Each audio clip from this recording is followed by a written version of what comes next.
Welcome to the CentreCourt Executive MBA Festival with Poets and Quants. With my co-host, John Byrne, we're dedicating this CentreCourt event to the world's leading executive MBA and senior management programs from the best schools of North America and of Europe. With the EMBA, I think there's always this question, who will you be sitting next to as these top schools bring together an extraordinary breadth of talent and experience across industries? Sometimes when you do the calculation, if everybody has 10, 11, 12 years of professional experience, maybe that means that you've got 600 or 700 years that fills the discussions about doing business at a global level. I'm not sure that if any of our schools can admit to this, but people have often commented that the Executive MBA is one of the favorite programs with the faculty, given the wonderful discussions that take place.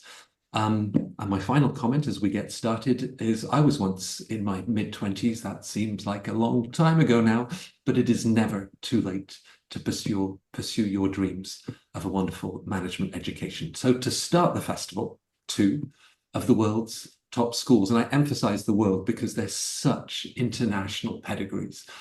It's always a pleasure to welcome Kai Kuganes, and Kai is the director of the leadership programs at the London Business School. As he will be explaining, that includes the Exec MBA out of London, out of Dubai, the global programs. They have partnerships with Columbia, HEC, UST, and of course they have that Sloan master's program as well. And joining us from HEC Paris, Eva Fiori. Eva is one of the executive coaches for career development managers for working professionals. So thank you, Eva. Thank you, Kai, for being with us. Kai, perhaps you can get us started. I know that there are beautiful blue skies in London. The thermometer has risen. But tell us about LBS, what London and the other international locations bring to your Exec MBA programs, and how all of this ties in to the sort of personal and professional journey of your students. Yeah, thank you for having us, Matt. So London Business School is, we have two main hubs, our London campus and our Dubai campus. Our London campus is right off Regent's Park, so it's very nice and during this weather to kind of take a stroll on lunchtime. And our Dubai campus, we've been out there for over 10 years as well, so that's a nice big hub for us. And as you mentioned, we have a partnership with Columbia Business School. So those three main hubs that LBS seems to work across is New York, London, and Dubai. But when we factor into the idea of an executive MBA, there's many students that actually commute to these locations to do their programs. So the global reach of people in the classroom are normally within commutable distances of these hubs. So people that are within commutable distances of London, Dubai, and New York. And so whilst we have a very strong alumni network in London and the UK, that is where the global spread tends to happen. It's very fascinating to see that classroom contribution that comes from people commuting from different parts of the world. And it's very, very fascinating. We've had some people that do some crazy commutes. We don't always recommend it. We've had people commute from Australia to Dubai every month, from Japan to London. Obviously, we try to keep things as green as possible, but there are people that are working in businesses that are spanning, the entire globe. So they have offices. They're going to be in industries that cover all of those markets and more. So it's very fascinating to see that. And our history with London obviously has a rich history of finance, of innovative areas like fintech and entrepreneurship. It's a great place socially as well as access to lots of the rest of the world. So that's why I think it's a big draw for us as well. But yeah, I think it's across London, Dubai, and New York. That's the kind of footprint for LBS. Well, it's a great place to start. And even in a week where Paris welcomes the world for the Olympics, I don't know, you'll have a few events taking place close to the campus. Yeah. But the school, in over 140 years of history, has always attracted talent from all over the world. So tell us more about HEC Paris and its international footprint and how it's contributing to the professional journeys of your students. With pleasure. Good afternoon, good morning, Kai, Matt, and everyone. So HEC Paris is indeed an historic business school that today is a leading international management education. So our school draws talents from all over the world. We have about 4,000 students on campus every year from over 150 countries. So our whole student body is supported by HEC Talents. We'll talk about it later, which is the career center at HEC. And we do individualized career education and counseling. And we have several dedicated teams who manage student recruitments, full-time and jobs, internship opportunities, on-campus recruitment, etc. So every year, as far as the executive MBA program is concerned, we welcome about 200 participants. We offer different formats. So two main formats, the weekend long and the weekend. So week long and weekend long formats. So students who choose the week long format, so they can join in September or in March. And they come here on campus, Jouy-en-Josas, which is south of Paris. And then we have the weekend format. And these participants can come on campus every other week for the weekend, Friday and Saturdays. We also have a campus on Doha, Qatar, and they also, the executive MBA there start in February every year. Like LBS, London School of Economics, LSE, we also attract students from all over the place, South Africa, Mexico, Australia also. So the HEC campus offer a really unique residential experience on a nice wooden site, which is close to Paris La Défense, which is the business area in Paris, and also to Paris-Saclay Innovation Hub. And this provides excellent academic and growth opportunities.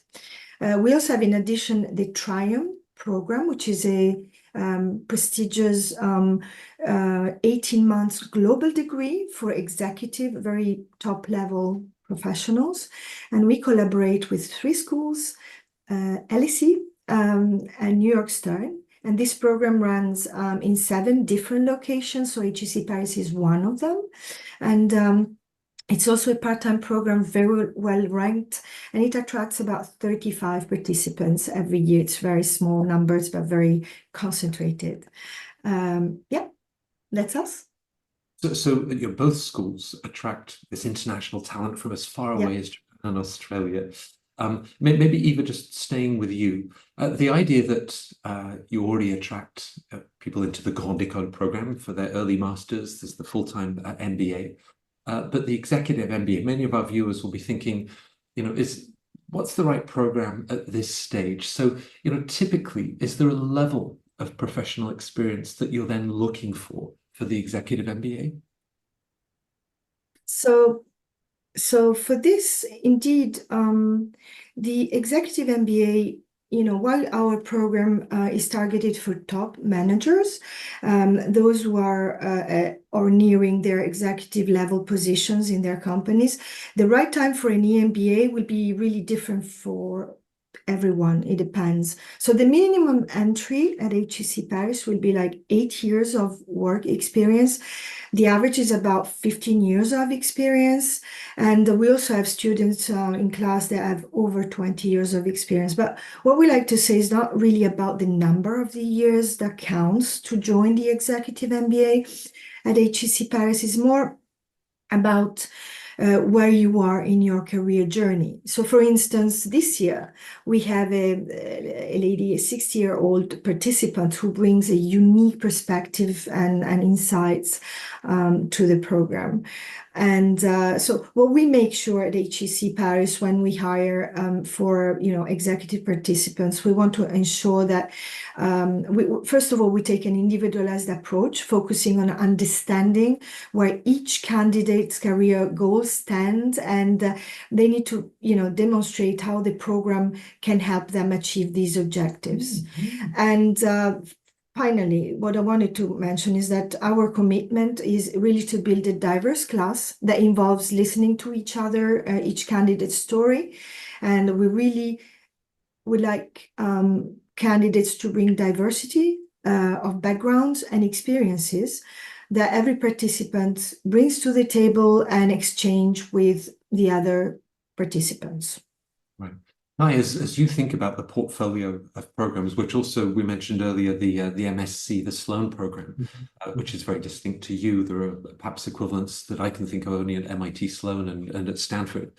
The right program, and as Eva had said, it's not about a number of years. Is it that you've managed a team? What are some of the characteristics that you like to see where you think, this person is going to thrive in a given program? To echo what Eva said and just give the LBS also perspective, we do try to look at it holistically, but each individual has a unique set of opportunities and threats depending on where they are in their career.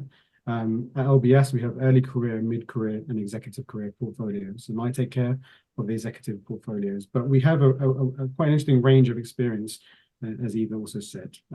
So when we look at candidates is track record, the things you've done so far, current performance, the things you're currently doing, and then we try to take a read of your future potential, what you might be going on to do post-program. For some people, they have a really extensive track record. They've been in the same industry for a long period of time. They worked way up. They've got a really good leadership profile, and their motivations and reasoning for doing the EMBA is going to be a different set of options.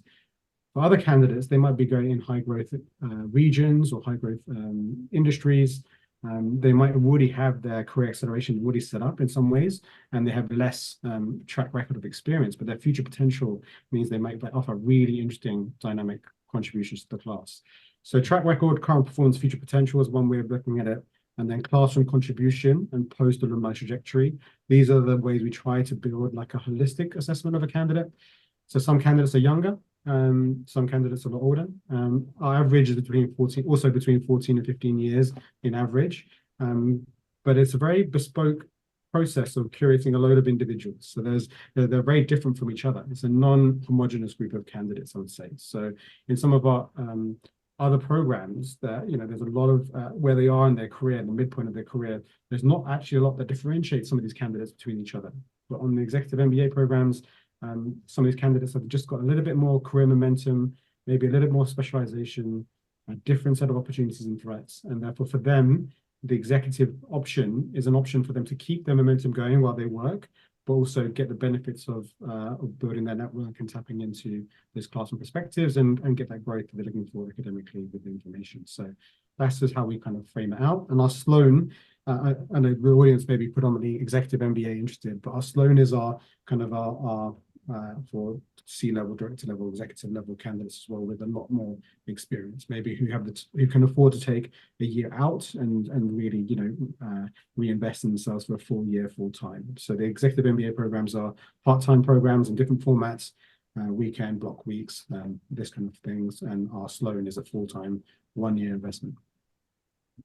Eva, I began this session together with the question, who will be sitting next to you in your EMBA classroom? Now, if we were to sneak in the back of one of those HEC Paris classrooms, we can look at the statistics, but sometimes, age and sort of diversity just captures one aspect. If we were to sit in that classroom, what would we pick up in terms of, these are the sort of people that have been attracted to the exec MBA, and that's what makes it so exciting.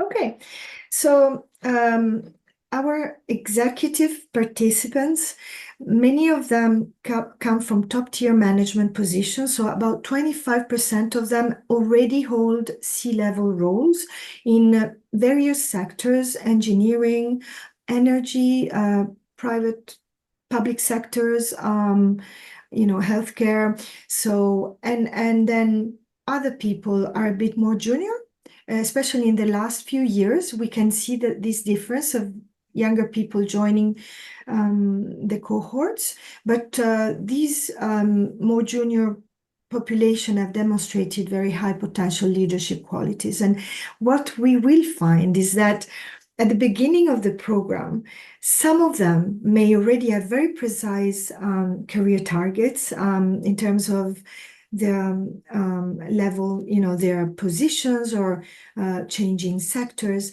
And what we find that very quickly, they will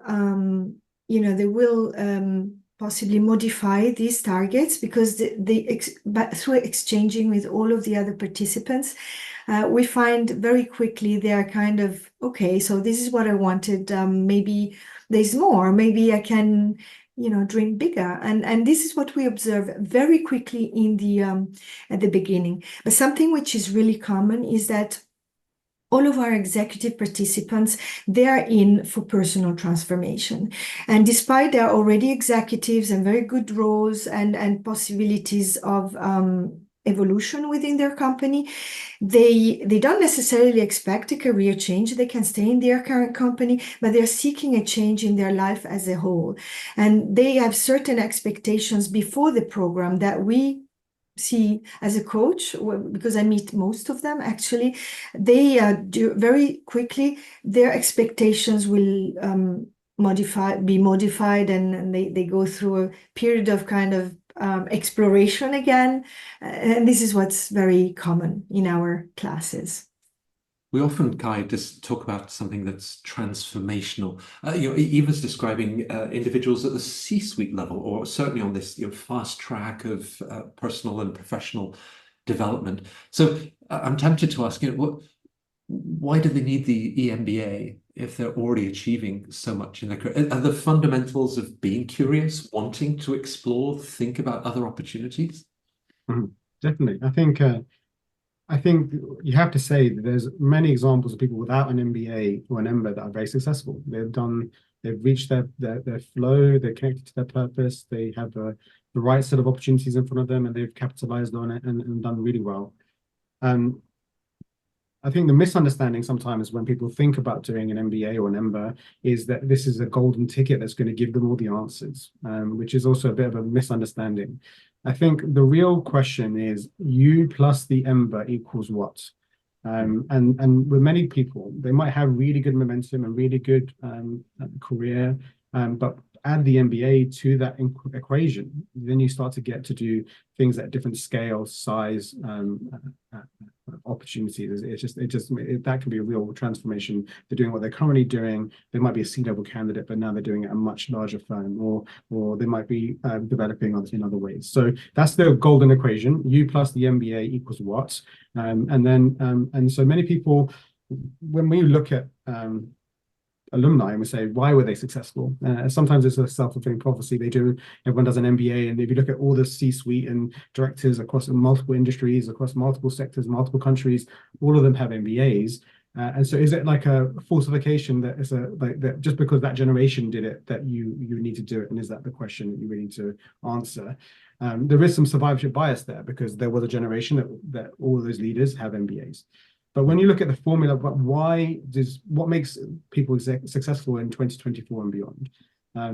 When we look at success in quotation marks, you can define it yourself. But if we look at it as, say, job satisfaction, impact, maybe salary, growth, all these kind of metrics, all these people have something in common. They have really good networks.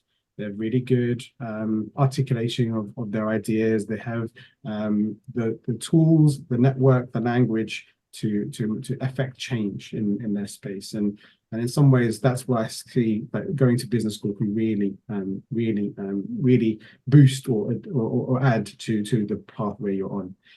For other people, it's also about optionality. I think we get many people that are from legacy industries. They've worked their entire time in one industry and actually are looking at options and might feel that they don't have the option to pivot or change. And so for transformation for them isn't about growth and changing their salary and job, but maybe exploring portfolio careers or exploring a difference in gear or a difference in application of their skills. So transformation means different things to different people. But the mechanism of taking some time out to invest in yourself, to build your networks, to look at case studies, look at the way you're thinking, go to different countries, different locations, engage with different minds who are all prominent leaders in their different fields and spaces. It's very hard not to be a better version of yourself at the end of that. And so that's why I think it's a self-fulfilling prophecy in some ways to do an MBA. Eva, to remind our viewers, you're an executive coach, and also you're heavily involved in the career development management. So if we look at it also through the lens of the employer, Kai's given this golden equation of you plus the exec MBA, where does that take you?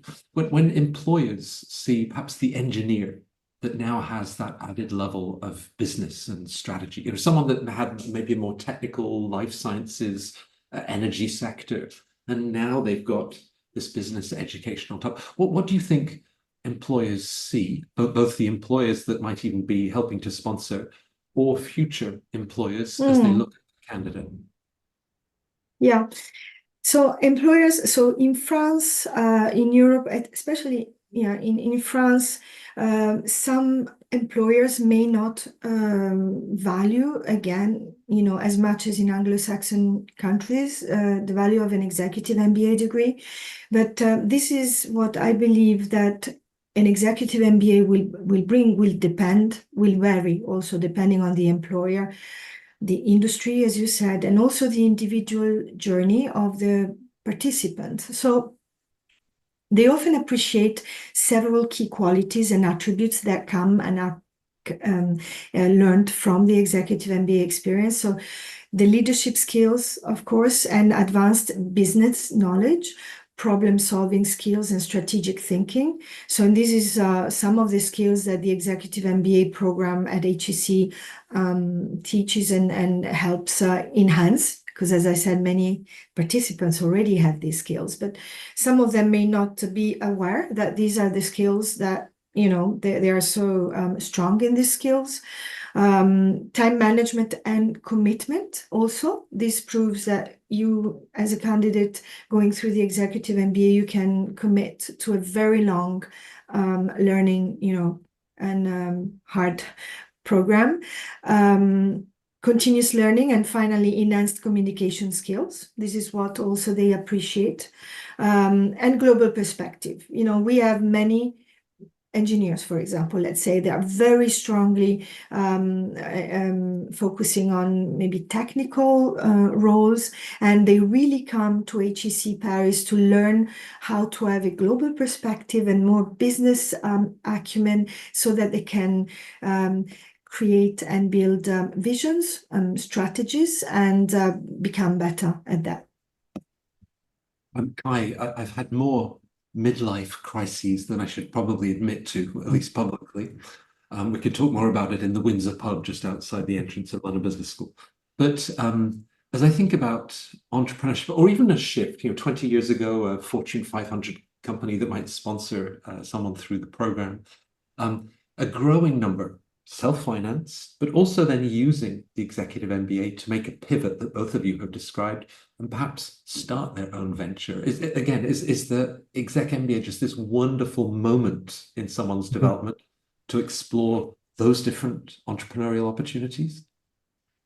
Yeah, I might have matched you with some of those self-reflective stages, but I mean, very interesting. I think we broadly put people into three categories when they come to LBS. You've got the accelerators who are looking at accelerating within their industry or function. Then you've got the pivoters who are looking to change sector or industry. And then you've got entrepreneurs, people that are thinking about doing something different. And then you've got people that change their mind on the program. They get, or they want to explore all three at the same time.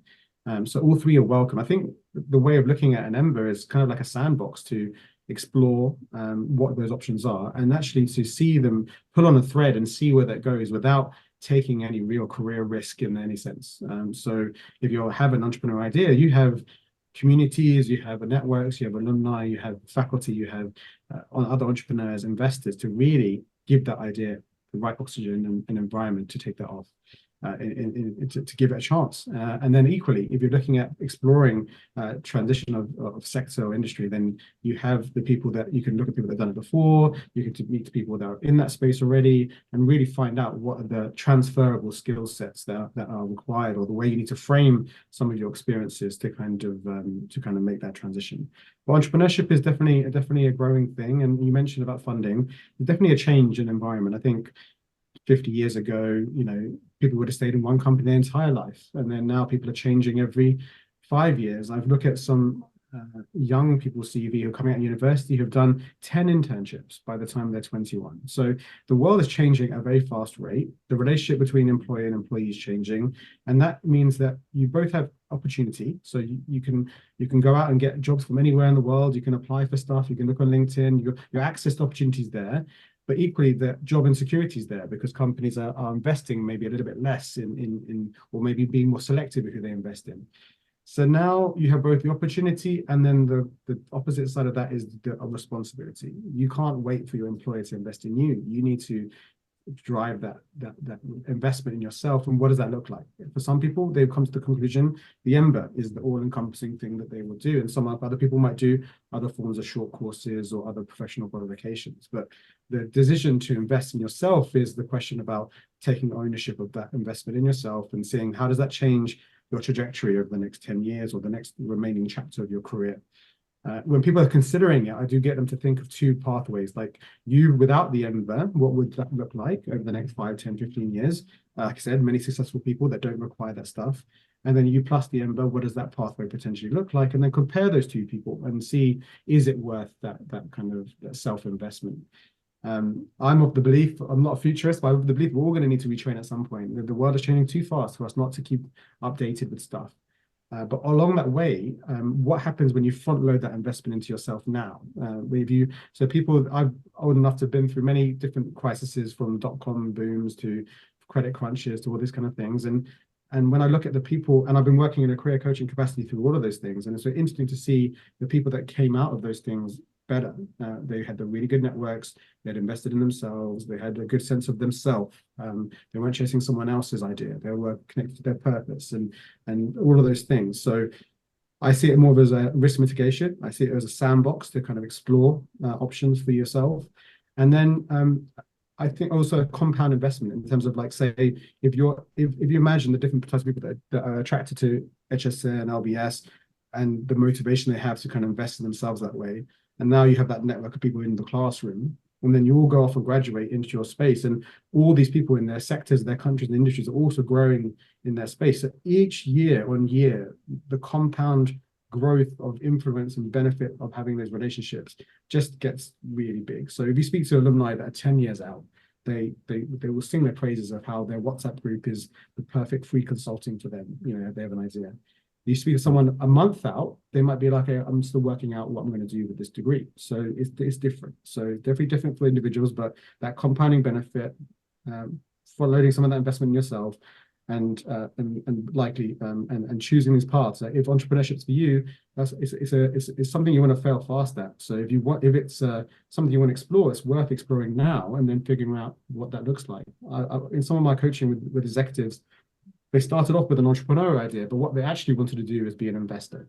Or they might have been an investor, actually what they really wanted to do was something more social impactful. And so what they really wanted out of it wasn't the sleepless nights and getting something off the ground, but it was actually seeing some different form of impact they weren't getting from their work. So there's lots of different reasons, lots of different motivations, but if you see it as a sandbox to play in, then you can explore many things at the same time. So we talk about this world that is undeniably changing, Eva, and the sandbox we're playing in. Perhaps for many, I mean, you mentioned earlier 140 or 150 nationalities on the campus during the year. And perhaps for some, it's the first time that they've been in such an international cohort, and then the alumni networks. How does that also then infuse into the way that they look at business challenges, the global mindset that both of your schools embody? I mean, it's an incredible international exposure that you bring.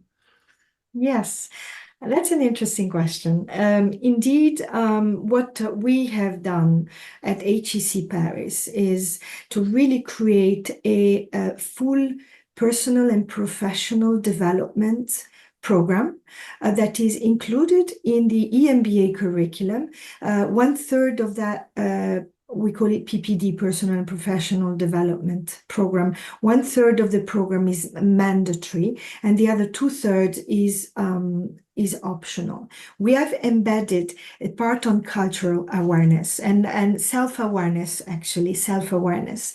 And that part, those workshops include a cultural awareness of who am I, what have been my values, where do I come from, and the cohort participants that are in the classroom, understanding the different cultures, the different points of view, the different attitude to business. There are so many elements that influence behaviors and the way that you run business. So we have embedded in the curriculum many workshops that executive MBA attend when they are on campus, and these workshops imply that they have to collaborate together on different projects, debate on different case studies, and really bring out their own personal and cultural way to see the business.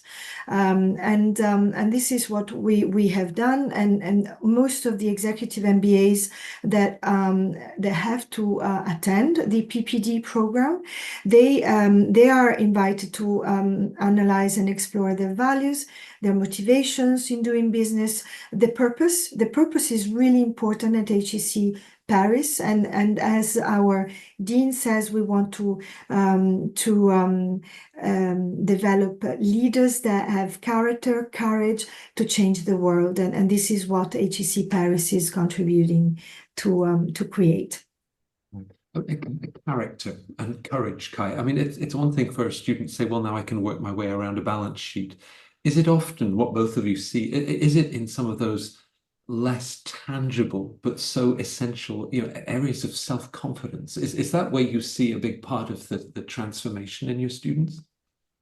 Huge. I think I smile because I speak to many people on a one-to-one basis, and I see them in the classroom. And so one thing is imposter syndrome is a big thing. We get people that on the surface are very successful, very happy, but you speak to them on a one-to-one, and actually they're dealing with a lot of doubt and sometimes going through this pressure testing. It's almost like being in a furnace, but what comes out of it is better off than what went in, right? I think it's you're more you than you've ever been before, I think, through any type of intensive program.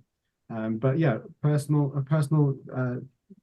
your relationship with others is determined by your relationship with yourself. And so if you have not had an authentic sit down with yourself about what your actual talents are, what your purpose is, and Eva, I'm sure you've had many of these conversations on one-to-one with students. It's that getting to grips with not chasing someone else's goal, chasing what you're meant to be doing. That's a big realization. Some people who've benefited the most of the program have done that work on the program. They've done it either before or during the program with themselves.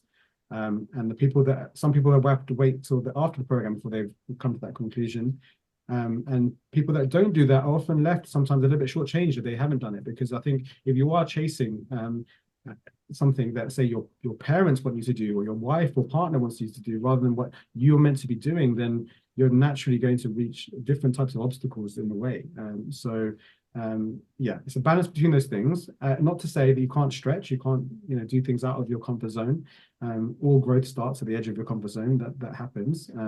But when it comes to your personal transformation, that's a big part of it. And I think many people feel like the quote that I use is from an alumni, said it, I just felt more me than I've ever felt before. And I think each experience, each lecture, each workshop, each conversation, each event, each webinar, that just kind of erodes what isn't you and maybe invest more what is you, and what can come out of that is very, very interesting.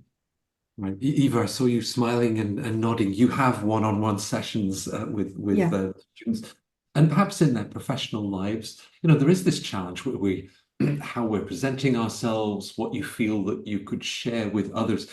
Do you think that the EMBA is this chance to peel back some of those layers, and what emerges is a real level of honesty and authenticity, perhaps even a vulnerability that they would never dare to share in their working lives? Yeah, that's something that we, as a career center, the career team, all of us coaches, we work on together with each of them is how they present themselves, how they see themselves as leader, yeah, at the beginning of the course. And it's interesting to see what they say. You know, some of them, as you said earlier, Kai, they suffer from the imposter syndrome because some of them have been in their position, in their companies 15, 20 years, doing different things and climbing the ladder of to C-levels, but never did they stop and take step back and really analyze what comes from their own will to grow and what comes from the pressure from society, from family, etc. Yeah, and the Executive MBA program is incredibly successful in making them reflect on what do I want and what do I really want to go and to bring to the society or to my company, etc. Indeed, they will be more authentic, yes, but this is going through a process of analyzing what are their values, their aspirations, the purpose, why are they doing what they're doing, and they can't, many of them, like I'm thinking of this lady I was coaching, and she was saying, actually, the EMBA taught me how to listen, because I realized that I was talking all the time and never listening to people. And another person saying, actually, the biggest thing that I got out of the Executive MBA is I get more confidence, because I realized that what I was doing was really impactful for the society, and I was getting a lot of pleasure out of it, and they learn how to recognize themselves and not always to await an external recognition, which is one of the greatest motivators, like recognition from your peers, from your managers, etc. So they learn how to appreciate what they do, and they become more authentic because they learn, and we teach them. I mean, teach is it's not the right word. We are 5 full-time executive coaches, all certified and all dedicated to executive MBAs, and we provide over 5 sessions of executive coaching or career counseling. It's 2 different things. So executive coaching will be more to do with supporting them in better self-awareness, identifying the obstacles for them to be more themselves and to be more authentic. And then career counseling will be more to build a career strategy, to help them identify their career goals, etc.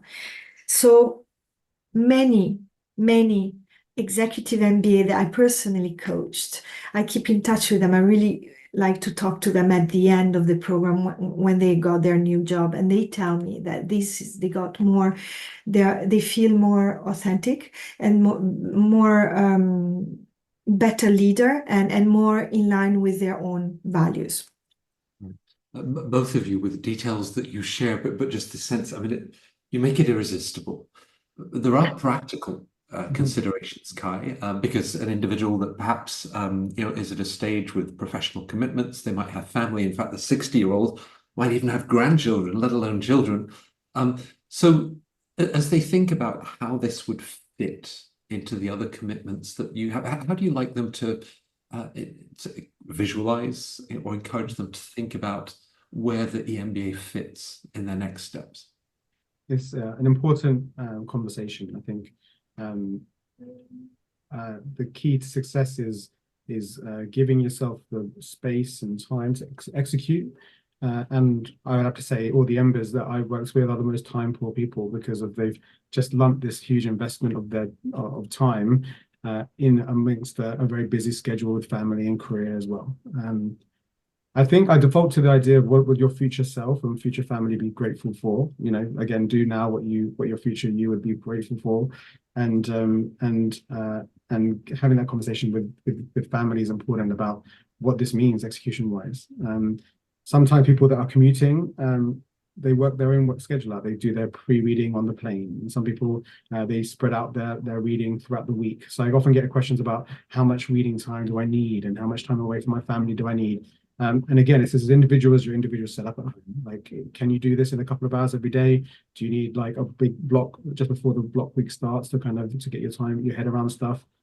But you need to understand that also this is an executive program. So there's an understanding that you're not in a full-time education commitment, and therefore there is an understanding that there's going to be levels to how much reading you can do and how much you can do.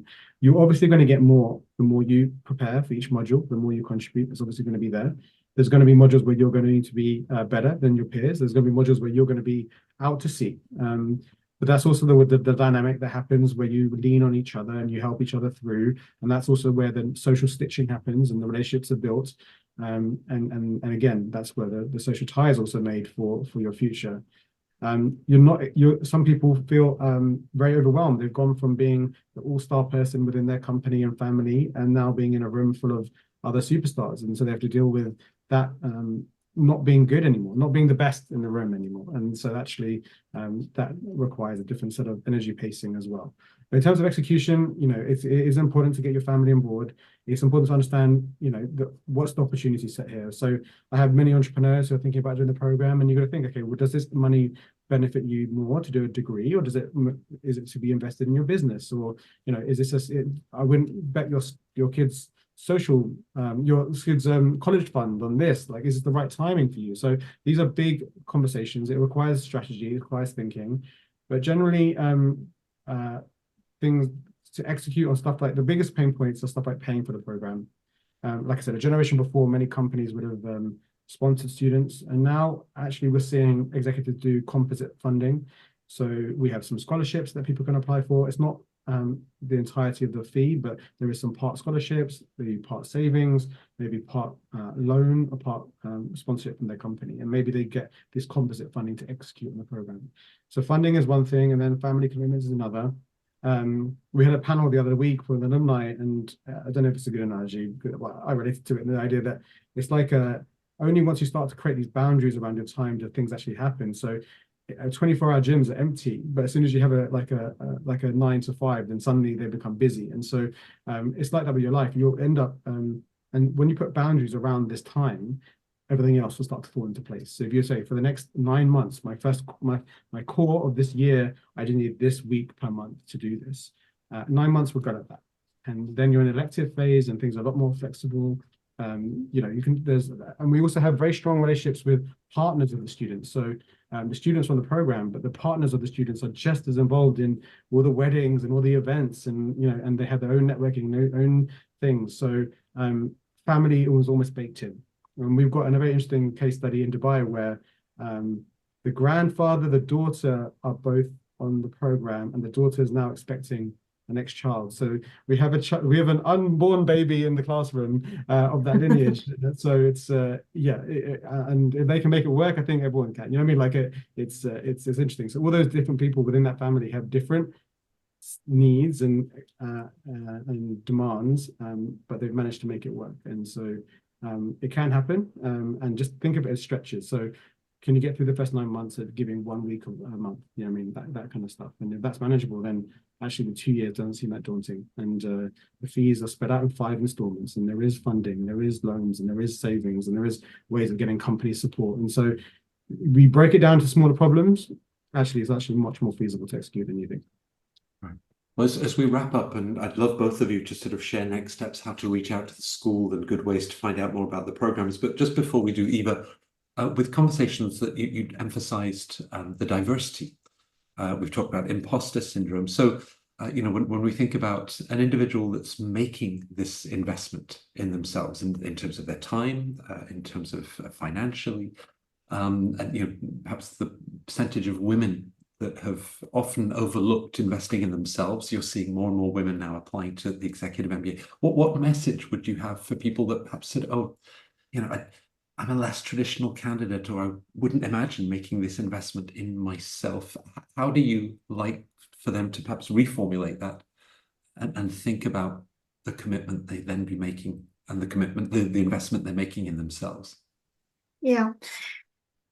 So what I would say is, many of the women that are interested in this program, executive MBA, and men as well, they want to grow even further. They already have top positions, C-level positions for many of them. And why would they want to join an executive MBA if they have done so much already? Well, you've done so much. Well, just keep climbing. That's what I would say. Just keep climbing and growing.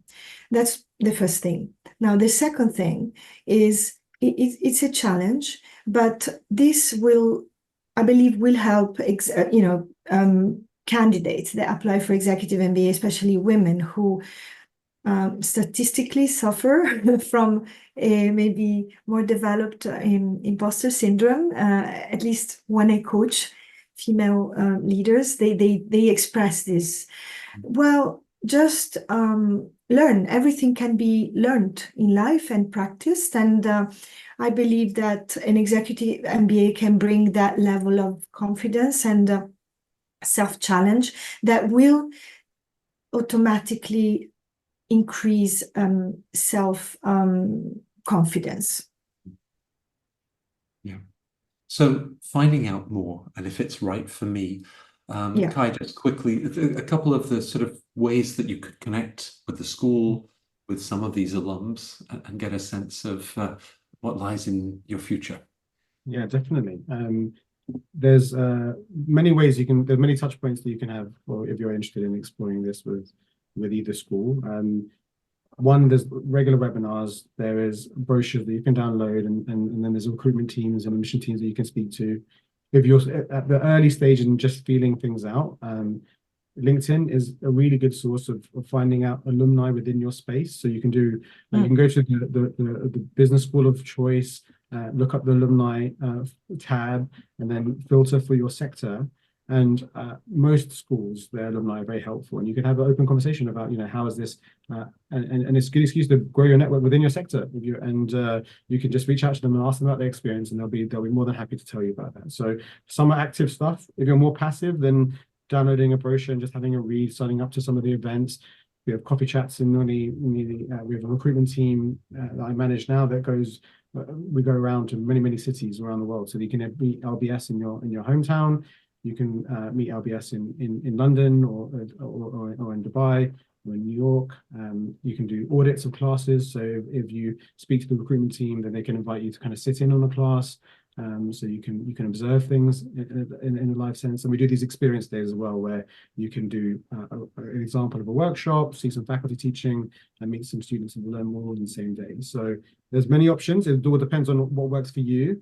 For those that are commuting and would love to see the campus, I would recommend do it. There's just action creates information, and information leads everything. So just by signing up to that event or having that call or downloading that brochure, that little nudge, a call to action, I think gives you information on whether which school is right for you, or whether an MBA is the right thing in the first place. So I think there's a hierarchy of needs. It's like, do you need to invest in yourself, and then what those options are? If you find that that's an EMBA, what are the different business schools that might fit to your interest and liking? And then more granular, do you get a good sense of fit, learning style, community? Then you can make a much more informed decision.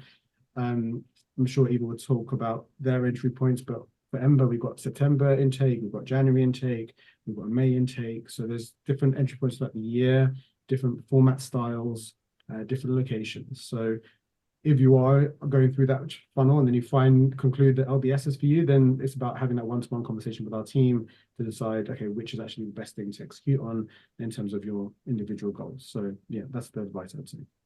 Right. And Eva, we talked about all eyes on Paris for the next 2 or 3 weeks with the Olympics, but all eyes on HEC Paris, and just touch points, with your teams, with the alumni. What would you recommend?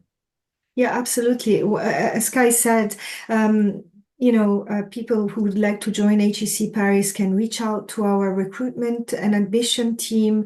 We also propose several webinars of presentation of our new executive MBA program, which has been updated with many new topics. For example, I was discussing with a colleague last week. She was telling me that there are 2 new specializations or electives. One is concentrated on AI, and because obviously this is what all business schools and universities have to do in the future. So there is a specialization on how to handle and develop AI business using, AI. The second one is about sustainability. So these are new specializations, and you can ask questions to our recruitment and admission team. They'll explain in detail what the specialization imply. The core courses as well. You can, as Kai said, reach out to alumni. There is a group in LinkedIn with HEC alumni, about like 70,000 alumni around the world. So you can reach out and find out how was their experience, how else some people who would like to join, reach out to the HEC Talents, which is the career center, to find out, because to decide to do an executive MBA is really tied to what is your next step in your career. So some of the candidates would want to have a chat with one of our coaches and to see how can do you think, what should I choose as an elective? And so they can reach out to us and come on campus. That's a great idea. Come and see the campus, see the maybe professors, and really ask questions about the different formats, the different times to start the executive MBA, because we also have many different formats that will fit everybody. Well, both of you have emphasized connecting with alumni, which is what the CentreCourt Festival proposes next. My co-host John Byrne will be sitting down with alums from both the London Business School and HEC Paris to talk about their executive MBA experience. I promise to think about my future self, but as I think about my present self, just how much I enjoyed the last hour. We've got discussions of confidence and values and authenticity.